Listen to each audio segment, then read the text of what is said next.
पाकिस्तान के ही फेवर में थी 1971 की बाजी। फिर भारत को जीत कैसे हासिल हुई? क्या हुआ था ऐसा जो युद्ध का रुख मोड़ दिया गया? किसने निभाई अहम भूमिका जब अमेरिका ने साथ छोड़ा? इंदिरा गांधी का 1971 के युद्ध में क्या रोल रहा? कैसे इस जंग में पाकिस्तान को दो हिस्सों में बांटा गया? जी, 1971 की जंग, तारीख 16 दिसंबर 1971, समय शाम 4:55। वो तारीख जब उम्मीद से परे भारत ने फिर एक बार पाकिस्तान को घुटनों पर ला दिया था। भारत के आगे पाकिस्तान के 93,000 सैनिकों ने सरेंडर कर दिया था और इस दुनिया के नक्शे पर एक और देश जुड़ा था, बांग्लादेश। ये वो समय था जब भारत ने पाकिस्तान को वैश्विक स्तर पर शर्मसार कर दिया था।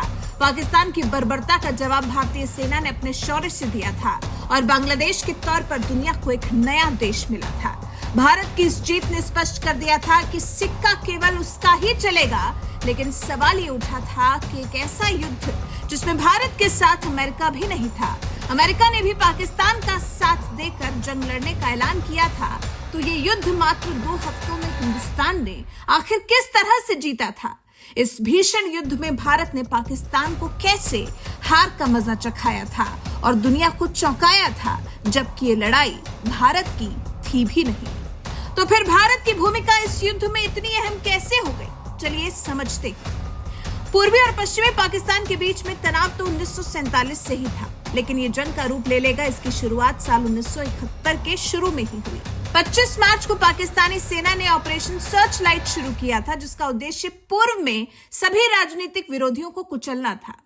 बंगाली राष्ट्रवादियों के साथ साथ इस ऑपरेशन में बुद्धिजीवियों, शिक्षाविदों और बंगाली हिंदुओं को निशाना बनाया गया था, जिसमें व्यापक तौर पर कत्लेआम हुआ था। इस सैन्य संहार में करीब 3 लाख बंगाली मारे गए थे और करीब 10 मिलियन बंगालियों को भारत में शरण लेनी पड़ी थी।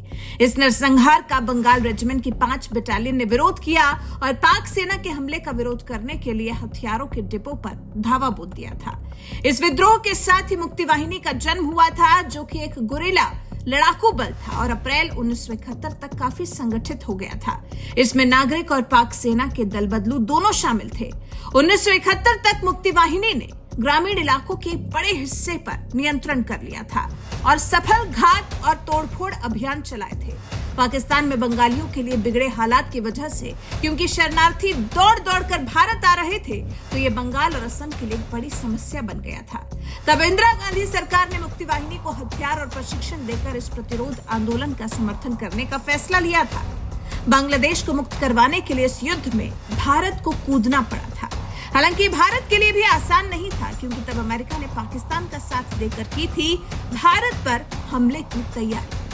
ऐसे में एक वो देश जो भारत के काम आया था, जिसने भारत का साथ निभाया था, वो था रशिया। अमेरिका चाहता था कि पूर्वी पाकिस्तान, जो कि अब बांग्लादेश है, वहां भारतीय सेना ना पहुंच पाए, इसलिए एयरक्राफ्ट कैरियर एंटरप्राइज को बंगाल की खाड़ी में तैनाती का आदेश देकर रवाना कर दिया गया था। अमेरिका के तत्कालीन राष्ट्रपति निक्सन ने अपनी सेना को भारतीय बेस पर हमला करने की खुली छूट दी हुई थी, लेकिन तब रूस ने भारत की मदद के लिए ऐसी चाल चली थी कि अमेरिका को वहां से दुम दबाकर भागना पड़ा था।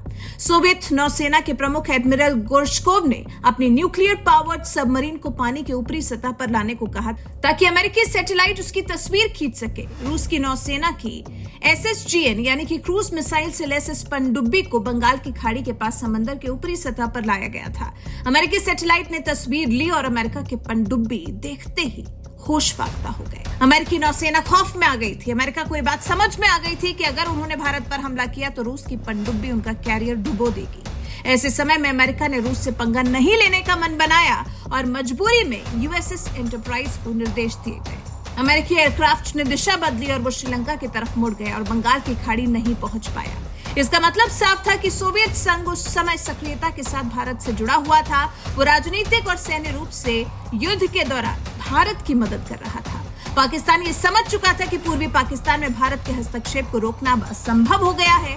3 दिसंबर 1971 को जब पाकिस्तान ने ऑपरेशन चंगेज खान लॉन्च किया तो भारत पाकिस्तान के बीच युद्ध का आगाज हो गया था। 5 दिसंबर को हालांकि अमेरिका की तरफ से युद्ध विराम की कोशिशें हुई, लेकिन सोवियत संघ की तरफ से वीटो की मदद से फिर कोशिशें असफल कर दी गई।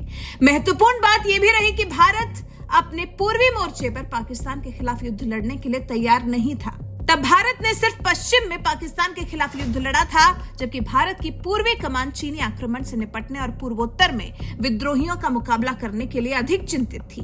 पाकिस्तान सीमा पर गोलाबारी बढ़ा चुका था। युद्ध में पाकिस्तान ने 8 भारतीय हवाई अड्डों पर हवाई हमला करने का फैसला किया था। उसी शाम को तत्कालीन प्रधानमंत्री इंदिरा गांधी ने आकाशवाणी पर घोषणा की कि हवाई हमले भारत के खिलाफ युद्ध की घोषणा है। हालांकि भारत को ज्यादा नुकसान नहीं पहुंचा और युद्ध में भारत की क्षमता को वो सीमित कर देने में असफल रहा। जमीन पर भारतीय सेना ने पूर्व में 3 तरफा हमला किया। इससे पश्चिम में पाकिस्तानी हमले रुके और क्योंकि भारतीय सेना काफी बड़ी थी, बेहतर हथियारों से लैस थी, ज्यादा गतिशील थी और हवा और समुद्र पर उसका पूरा नियंत्रण हो गया था, जो कि भारत के युद्ध में जीत को लेकर काफी निर्णायक साबित हुआ। जबकि पाकिस्तानी सेना दुनिया से कटी हुई थी और उसके पास सप्लाई ही नहीं थी।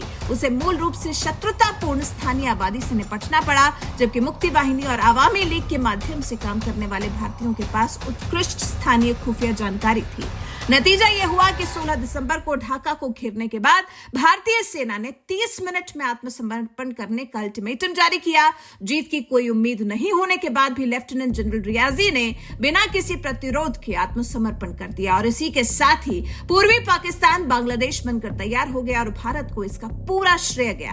हालांकि भारत ने हमेशा यह माना है कि बिना रूस के यह युद्ध जीत पाना नामुमकिन होता, लेकिन रूस के साथ ने अमेरिका और पाकिस्तान दोनों को मुंहतोड़ जवाब देने में भारत का साथ दिया और भारत को लोगों के हितों का ध्यान रखने के लिए खूब प्रोत्साहन मिला। वैसे आप इस युद्ध में इंदिरा गांधी और रूस की भूमिका को लेकर क्या विचार रखते हैं, इन्हें हमारे साथ जरूर साझा करें और फिर हमारे चैनल को सब्सक्राइब कर बेल आइकन दबाना भी बिल्कुल ना भूलें।